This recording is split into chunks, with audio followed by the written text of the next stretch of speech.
Kannada paper ಬಿಡಿಸಿದ್ದನ್ನು ನನ್ನ YouTube ಚಾನಲಲ್ಲಿ Kannada play list ಒಂದು ಕಡೆ ಇರ್ತೈತಿ, ಇಂಗ್ಲೀಷಿನ ಬೇರೆ ಇರ್ತೈತಿ, ಸಾಮಾನ್ಯ ಜ್ಞಾನಕ್ಕೆ ಸಂಬಂಧಪಟ್ಟದ್ದು ಬೇರೆ ಇರ್ತಾ, ಗಣಿತಕ್ಕೆ ಸಂಬಂಧಪಟ್ಟದ್ದು ಬೇರೆ ಇರ್ತಾ.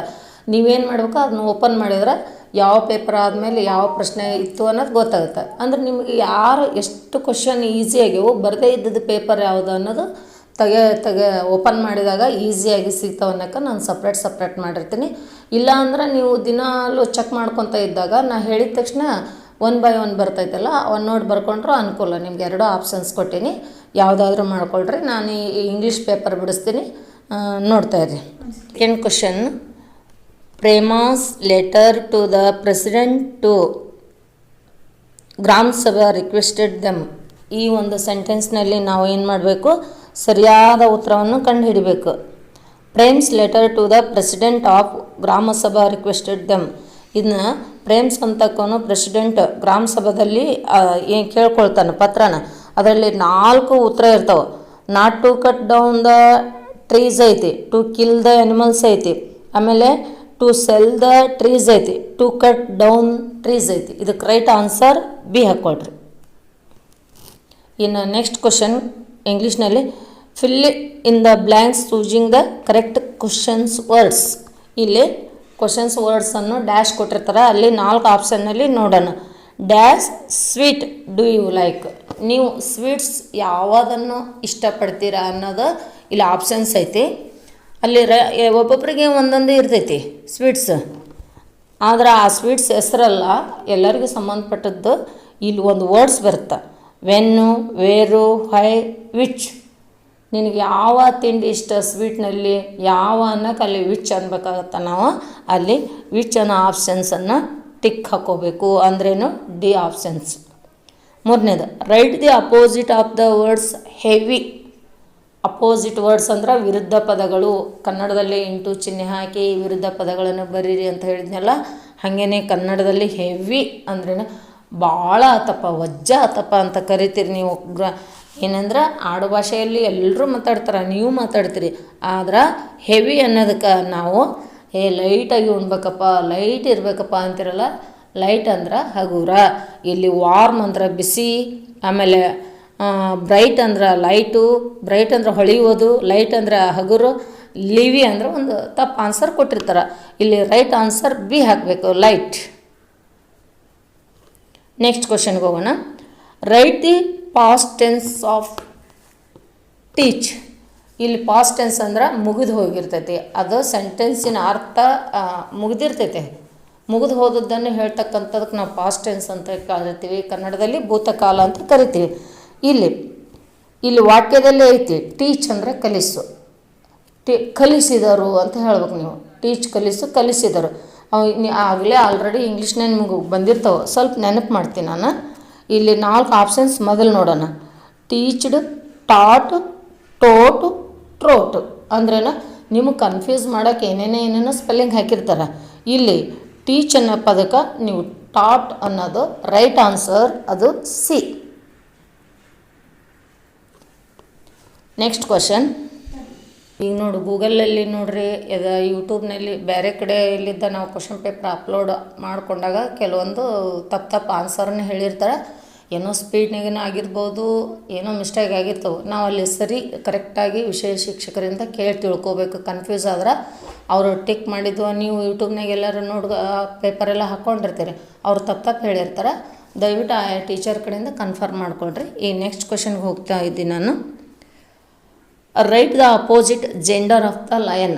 ಜೆಂಡರ್ ಅಂದ್ರೆ ಲಿಂಗ ಹೇಳಬೇಕು, ಲಯನ್ ಅಂದ್ರೆ ಹುಲಿ ಅನ್ನೋದು, ಸಿಂಹ ಅನ್ನೋದು ತಮಗೆಲ್ಲ ಗೊತ್ತೈತಿ. ಈಗ ಲಯನ್ನಿನ ಒಂದು ಅಪೋಸಿಟ್ ಲಿಂಗವನ್ನು ಹೇಳಬೇಕು. ಲೈನೆಸ್, ಲಯನ್ಸ್, ಲೆನ್ಸ್, ಲೀನೋಸ್, ಲಯನ್ಸ್, ಹಿಂಗೆ ಕೊಟ್ಟಿರ್ತಾರೆ ಒಂದು ಸ್ಪೆಲ್ಲಿಂಗ್ ಜೋಡಿಸಿ. ಇದರಲ್ಲಿ ನಮಗೆ ರೈಟ್ ಆನ್ಸರು ಎ, ಲೈನೆಸ್. ಅದನ್ನು ನಾವು ಟಿಕ್ ಹಾಕ್ಕೋಬೇಕು, ಒಂದನೇದು ಎ ಆಪ್ಷನ್ಸ್. ಇನ್ನು ನೆಕ್ಸ್ಟ್ ಕ್ವಶನ್, ರಮಣ ಮಹರ್ಷಿ ಕಾಲ್ಡ್ ಹಿಸ್ ಕೌ. ರಮಣ ಮಹರ್ಷಿ ಅನ್ನೋದು ನಿಮ್ಗೆ ಆಗಲೇ ಆಲ್ರೆಡಿ ಇಂಗ್ಲೀಷ್ ಪಾಠದಲ್ಲಿ ಬಂದೈತಿ. ಅಲ್ಲಿ ರಮಣ ಮಹರ್ಷಿ ಒಂದು ಆಕಳವನ್ನು ಸಾಕಿರ್ತಾರೆ, ಕಾಮಧೇನು ಅಂಥೇಳಿ. ಕೇಳಿದ್ದನ್ನು ಕೊಡ್ತಕ್ಕಂಥ ಒಂದು ಆಕಳ ಇರ್ತೈತಲ್ಲ ಆಶ್ರಮದಲ್ಲಿ, ಅದಕ್ಕೆ ಅವರು ಒಂದು ಹೆಸರಿಟ್ಟಿರ್ತಾರೆ.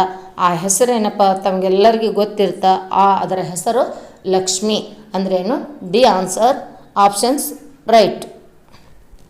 ಇನ್ನು next, I am angry dash you, ನಾನು ಸಿಟ್ಟಾದೆ ಡ್ಯಾಶ್ ಯು ಅಂತೈತಿ. ಅಲ್ಲಿ ಆಪ್ಷನ್ಸ್ ಇಲ್ಲಿ ಏನು ಮಾಡ್ಬೇಕು ನಾವು, ಪ್ರಿಪೋಸಿಷನ್ ಇರ್ತೈತಿ, ವರ್ಡ್ಸ್ನ ಇರ್ತೈತಿ. ಅದರಲ್ಲಿ ಯಾವ್ದು ಬರ್ತನ್ನೋದು ನೋಡ್ರಿ. ಆನು, ವಿತ್, ಟು, ಇನ್. ನಾನು ನಿನ್ನ ಮೇಲೆ ಸಿಟ್ಟಾದೆ, ನಿನ್ನ ಜೊತೆಗೆ ಸಿಟ್ಟಾದೆ ಅಂತಂದು ಹೇಳಬೇಕು. I am angry with you, sorry ಅದು ವಿತ್ ಬರೋದಿಲ್ಲ, ಆನ್ ಬರ್ತದೆ. ನಾನು ನಿನ್ನ ಮೇಲೆ ಅನ್ನೋಕ್ಕಲ್ಲ, ಏನಂದ್ರೆ ಆನ್ ಬರಲೇಬೇಕು. ವಿತ್ ಅಂದ್ರೆ ನಿನ್ನ ಜೊತೆಗೆ ಆಗುತ್ತೆ. ಒಮ್ಮೊಮ್ಮೆ ಎರಡು ಇವು ಕನ್ಫ್ಯೂಸ್ ಮಾಡ್ತಾವೆ. ಆನ್ ಹಾಕ್ಕೊಂಡ್ರೆ ರೈಟ್ ಆನ್ಸರ್ ಅನಿಸುತ್ತೆ ನನಗೂ ಒಂದು ಸ್ವಲ್ಪ ಕನ್ಫ್ಯೂಸ್ ಆಯ್ತು. ಎ ಆನ್ಸರ್ ಹಾಕ್ಕೊಡ್ರಿ, options A. Next question, will you succeed dash you work hard.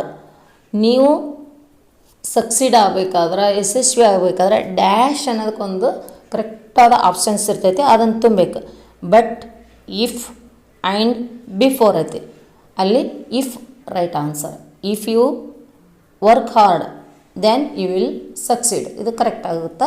ಇಲ್ಲಿ ನಾವೇನು ಮಾಡಬೇಕು, ಸಿ ಆಪ್ಷನ್ಸ್ ರೈಟ್ ಹಾಕ್ಕೊಳ್ರಿ. Next question, select the correct sentence. ಇಲ್ಲಿ ಸೆಂಟೆನ್ಸ್ ಏನಂದ್ರೆ ಹಿಂದೆ ಮುಂದೆ ಜಂಬಲ್ ವರ್ಡ್ಸ್ ಟೈಪ್ ಆಗಿರ್ತಾವೆ. ಅದನ್ನೇನು ಮಾಡ್ತಾರೆ, ಕಟ್ ಮಾಡಿ ಹಾಕಿರ್ತಾರೆ. ಅವನ್ನ ಸರಿಯಾಗಿ ಓದ್ಕೊಳ್ರಿ. ಓದ್ಕೊಂಡು ಅದಕ್ಕೆ ಸರಿಯಾದ ಆಪ್ಷನ್ಸನ್ನು ಟಿಕ್ ಹಾಕ್ಕೊಳ್ರಿ. ಒಂದು ಓದ್ತೀನಿ. You are permitted to leave the office.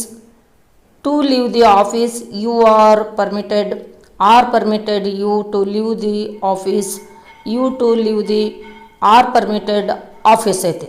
ಇಲ್ಲಿ right answer A, you are permitted to leave the office. ಅದನ್ನು ಎ ಆಪ್ಷನ್ಸ್ ರೈಟ್ ಹಾಕ್ಕೊಡ್ರಿ. ನೆಕ್ಸ್ಟ್ ಕ್ವಶನ್, ಓಹೋ ಹೌ ಪೇನ್ಫುಲ್ ಇಟ್ ಈಸ್. ಅಂದ್ರೆ above the sentence express the feeling of ಅಂದ್ರೇನು, ಮೇಲೆ ಅಲ್ಲಿ ಉದ್ಗಾರ, ಕನ್ನಡದಲ್ಲಿ ಉದ್ಗಾರ ವಾಚಕ ಅಂತೇಳಿ ನಾವು ಹೌದು ಲೇಖನಿ ಚಿಹ್ನೆ ಹಾಕ್ತೀವಲ್ಲ, ಇಂಗ್ಲೀಷ್ನಲ್ಲಿ ಏನು ಬರುತ್ತೆ ಅದಕ್ಕೆ ಏನಂತಾರೆ ಅನ್ನೋದು ನಾವು ಎಕ್ಸ್ಪ್ರೆಸ್ ದಿ ಫೀಲಿಂಗ್ ಅಂದ್ರೇನು ಸ್ಯಾಡ್ನೆಸ್. ಓಹೋ ಅಯ್ಯೋ ಅಂದಾಗೈತಲ್ಲ, ಸ್ಯಾಡ್ನೆಸ್ ಅಂದ್ರೇನು ದುಃಖಕ್ಕೆ ಸಂಬಂಧಪಟ್ಟದ್ದಾಗುತ್ತೆ. Okay, next question, add the suitable prefix to the word luckily. ಇಲ್ಲಿ ಪ್ರಿಫಿಕ್ಸನ್ನು ನಾವೇನು ಮಾಡಬೇಕು, ಆರಿಸ್ಕೋಬೇಕು. ಇನ್ ಲಕ್ಕಿಲಿ, ಅನ್ಲಕ್ಕಿಲಿ, ಲಕ್ಕಿಲಿ, ಡಿಸ್ಲಕ್ಕಿಲಿ ಐತಲ್ಲ, ಇದಕ್ಕೆ ಆ್ಯಡ್ ಸುಟೇಬಲ್ ವರ್ಡ್ಸ್ ಲಕ್ಕಿ ಅಂದಾಗ ಅಪೋಸಿಟ್ ವರ್ಡ್ಸ್ ಅದು ಅನ್ಲಕ್ಕಿ, ಆಪ್ಷನ್ ಸಿ.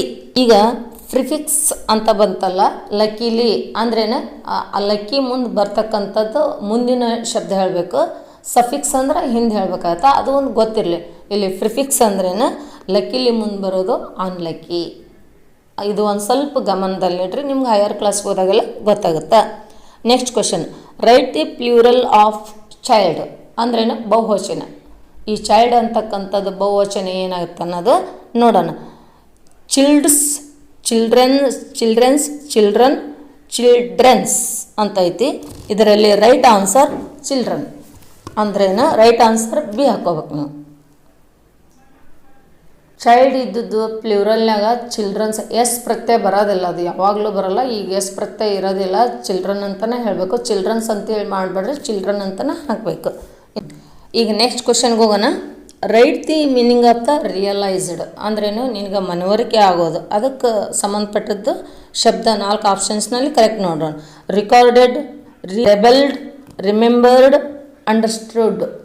ಅಂಡರ್ಸ್ಟುಡ್ ಅಂತ ಐತಲ್ಲ, ಇದರ ರೈಟ್ ಆನ್ಸರ್ ಯಾವುದಾಗುತ್ತಂದ್ರೆ ರಿಮೆಂಬರ್ಡ್. ಅದನ್ನು ನೆನಪಿಸಿಕೋ, ರಿಯಲೈಸ್ಡ್ ಮಾಡ್ಕೊಂಡ್ರೆ ನೀನು ನೆನಪಿಸ್ಕೋ ಅಂತ ಆಗುತ್ತೆ. ಆನ್ಸರ್ ಬಿ ಟಿಕ್ ಹಾಕ್ಕೊಳ್ರಿ. Next, Lata Mangeshkar was the greatest singer. Lata Mangeshkar ಹಾಡುಗಾರರಲ್ಲಿ ಅತ್ಯಂತ ಹೆಸರುವಾಸಿಯಾದಂಥವರು, ತಮಗೆಲ್ಲ ಗೊತ್ತಿರ್ತ. ಅವರು ಇಲ್ಲಿ ಐಡೆಂಟಿಫೈ ದಿ ಅಡ್ಜೆಕ್ಟಿವ್, ಈ ಸೆಂಟೆನ್ಸ್ನಲ್ಲಿರುವ ಗುಣ ವಿಶೇಷಣ ಶಬ್ದಗಳಿಗೆ ನಾವು ಅಡ್ಜೆಕ್ಟಿವ್ ಅಂತ ಕರಿತೀವಿ. ಆ ಅಡ್ಜೆಕ್ಟಿವ್ ಯಾವುದನ್ನೋದು ನೀವು ಗುರುತಿಸ್ಬೇಕು.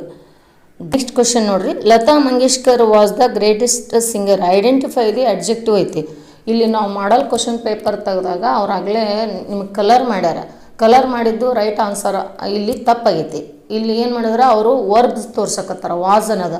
ಇಲ್ಲಿ ನಾವು ಗುಣ ವಿಶೇಷಣ ಅಂತ ಅಂದಮೇಲೆ ಗ್ರೇಟ್ ಆಗ್ಬೇಕಲ್ಲಿ. ನಾವೇನೋದು ಆಪ್ಷನ್ಸ್ ಎ ಗ್ರೇಟ್ ಅನ್ನೋದು ಅಂಡರ್ಲೈನ್ ಮಾಡ್ಕೊಳ್ರಿ, right answer. Next question, choose the contracted short form of the does not. ಅಂದ್ರೇನು, ಲಾಂಗ್ ಫಾರ್ಮು ಶಾರ್ಟ್ ಫಾರ್ಮು ಅಂತೇಳಿ ಇಂಗ್ಲೀಷ್ ಟೀಚರ್ ಹೇಳ್ತಿರ್ತಾರೆ ನಿಮ್ಗೆ ಆಲ್ರೆಡಿ. ಅದ್ರಾಗ ಗೊತ್ತಿರ್ತಾವೆ. ಶಾರ್ಟ್ ಫಾರ್ಮು ಬುಕ್ದಲ್ಲಿ ಓದುವಾಗ ಶಾರ್ಟ್ ಫಾರ್ಮ್ ಬಂದಿರ್ತಾವೆ, ಅದಕ್ಕೆ ಲಾಂಗ್ ಫಾರ್ಮು ಗೊತ್ತಿರ್ತಾವೆ. ಈಗ ಆಲ್ರೆಡಿ ಇಂಗ್ಲೀಷ್ನಾಗ ಬಂದದ್ದೇ ಐತಿದು. ಅದು ಯಾವುದಾಗತ್ತೆ ನೋಡ್ರಿ.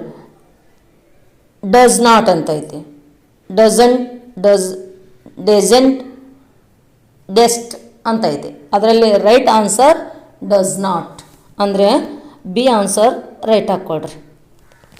ಇನ್ನು ಲಾಸ್ಟ್ ಕ್ವಶನ್ ಏನಂದ್ರೆ, ನಿಮಗೊಂದು 6-7 ಸಾಲಿನಲ್ಲಿ ಒಂದು ಇಂಗ್ಲೀಷ್ ಪ್ಯಾರಾಗ್ರಾಫ್ ಕೊಟ್ಟಿರ್ತಾರೆ. ನಿಮ್ಮ ಟೆಕ್ಸ್ಟ್ ಬುಕ್ಕಿಗೆ ಸಂಬಂಧಪಟ್ಟಿದ್ದ ಕೊಟ್ಟಿರ್ತಾರೆ.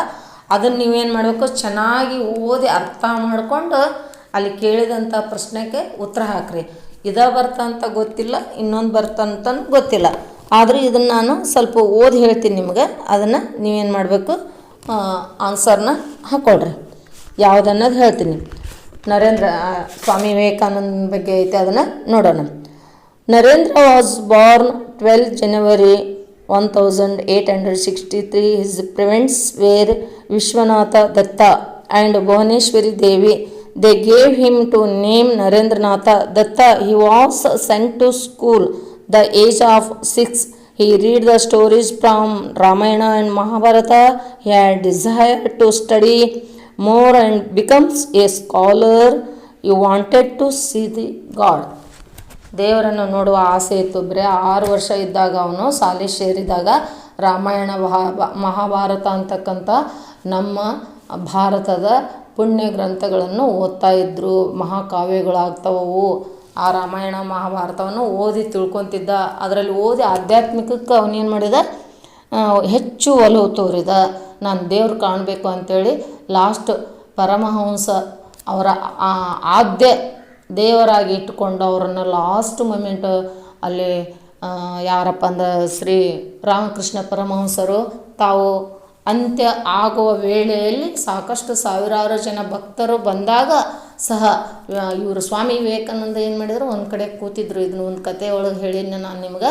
ಅವರನ್ನೇ ಒಳಗೆ ಕರೆದು ಅವನಿಗೆಲ್ಲ ಮುಂದೆ ಕಲ್ಯಾಣ ಕಾರ್ಯಕ್ರಮ, ತನ್ನ ಇಡೀ ಕಲ್ಯಾಣ ಕಾರ್ಯಕ್ರಮ ಅಂದ್ರೇ ಜನರನ್ನು ಯಾವ ರೀತಿ ರಕ್ಷಣೆ ಮಾಡಬೇಕು, ಸಮಾಜದಲ್ಲಿ ಯಾವ ರೀತಿ ಅವರಿಗೆ ರಕ್ಷಣೆ ಕೊಡಬೇಕು ಅನ್ನೋದ್ರ ಬಗ್ಗೆ ಆಧ್ಯಾತ್ಮಿಕವಾಗಿ ಹೆಚ್ಚು ತಿಳುವಳಿಕೆಯನ್ನು ನೀಡಿ ಆವತ್ತು ರಾಮಕೃಷ್ಣ ಪರಮಹಂಸರು ಲಿಂಗೈಕ್ಯರಾದದ್ದು ನಾವು ಪುಸ್ತಕದಲ್ಲಿ ಓದಿ ತಮಗೆಲ್ಲರಿಗೆ ಹೇಳಿದ್ದೀವಿ. ಈ ಸ್ಟೋರಿ ಒಳಗೆ ಕ್ವಶನ್ ಕೊಟ್ಟಿರ್ತಾರೆ, ಮ್ಯಾಲೆ ಒಂದು ಸ್ಟೇಟ್ಮೆಂಟ್ ಕೊಟ್ಟಿರ್ತಾರೆ, 4 ಆಪ್ಷನ್ಸ್ ಕೊಟ್ಟಿರ್ತಾರೆ. ಅದ್ರೊಳಗೆ ಕರೆಕ್ಟಾಗಿ ಟಿಕ್ ಹಾಕ್ಕೊಂತ ಹೋಗ್ರಿ. ಈಗ ಅದನ್ನು ನೋಡೋಣ. ವಿವೇಕಾನಂದ ಅವರ ಪ್ಯಾಸೇಜ್ ಸಂಬಂಧಪಟ್ಟಂಥ ಒಂದು ಸ್ಟೇಟ್ಮೆಂಟ್ ಕೊಟ್ಟಿರ್ತಾರೆ. ಅದು ಯಾವ ಕಾಲಕ್ಕೆ ಸಂಬಂಧಪಟ್ಟದ್ದು ಅಂತ ಐತಿ. ನಾನು ಹೆಚ್ಚು ಎಕ್ಸ್ಪ್ಲೇನ್ ಮಾಡಿರಿ ನಿಮ್ಗೆ ಗೊತ್ತಾಗಲಿಕ್ಕಿಲ್ಲ. ರೈಟ್ ಆನ್ಸರ್ ಹೇಳಿಬಿಡ್ತೀನಿ. ಅದರಲ್ಲಿ right answer A, present tense. Next, he became a wandering monk. ಇದರ ರೈಟ್ ಆನ್ಸರ್ ಸಿ. ಅದು ಮಾಂಕ್ ಇದರಲ್ಲಿ ವಾಂಡರಿಂಗ್ ಅನ್ನೋದೇನಪ್ಪ, ಎಡ್ವರ್ಬ್. ಅದು ಸಿ ಆಪ್ಷನ್ಸ್. ಇನ್ನು next question, Narendranath had a desired to. ಅದರ ರೈಟ್ ಆನ್ಸರ್ ಡಿಸೈರ್ಡ್ ಅಂದ್ರೆ ಆತಗೆ ಏನು ಆಸೆ ಆಗಿತ್ತು, ಸಿ ದಿ ಗಾಡ್, ದೇವರನ್ನು ನೋಡ್ಬೇಕನ್ನೋ ಆಸೆ ಆಗಿತ್ತಲ್ಲ. ಅಲ್ಲಿ ನಾವೇನು ಮಾಡೋಕೆ ಎ ಆಪ್ಷನ್ಸ್ ಹಾಕ್ರಿ, see the God. Last question, Narendranath was in ಎಷ್ಟರಲ್ಲಿ ಹುಟ್ಟಿದ್ರು ಅಂತ ಐತಿ. 1863, 1863. ಆ ಆಪ್ಷನ್ಸ್ ಬಿ ಆಪ್ಷನ್ಸನ್ನು ನೀವು ಟಿಕ್ ಹಾಕೋಬೇಕು. ಇಲ್ಲಿಗೆ ಇಂಗ್ಲೀಷ್ ಪೇಪರ ಮುಗೀತು. ತಕ್ಷಣ ನೀವು ಲೈಕ್ ಮಾಡಬೇಕು, ಆಮೇಲೆ ಏನು ಮಾಡಬೇಕು, ಕಮೆಂಟ್ ಮಾಡಬೇಕು, ಸಬ್ಸ್ಕ್ರೈಬ್ ಮಾಡ್ಕೋಬೇಕು. ಅಂದ್ರೆ ನಾನು ನೆಕ್ಸ್ಟ್ ವಿಡಿಯೋ ಮಾಡೋಕೆ ನನಗೆ ಅನುಕೂಲ ಆಗುತ್ತೆ. ಕೇಳ್ತೀರಪ್ಪ, ಇಂಟ್ರೆಸ್ಟ್ ಕೊಡ್ತೀರಿ ಅಂತೇಳಿ ಸುಮ್ಮನೆ ಶ್ರಮ ಹಾಳು ಮಾಡಿಕೊಂಡು ನಿಮ್ಗೆ ಯೂಸ್ ಆಗಲಿಲ್ಲ ಅಂದರೆ ಇಲ್ಲಿ ನಾನು ದಣ್ಕೋಬೇಕು, ನಿಮಗೂ ಯೂಸ್ ಆಗಲಿಲ್ಲ ಅಂದ್ರೆ ಕಷ್ಟ ಆಗುತ್ತೆ. ಆದಮೇಲೆ ಒಂದು ಲೈಕ್ ಕೊಡ್ರಿ, ಸಬ್ಸ್ಕ್ರೈಬ್ ಮಾಡಿರಿ ಮತ್ತು ಕಮೆಂಟ್ ಹಾಕ್ರಿ.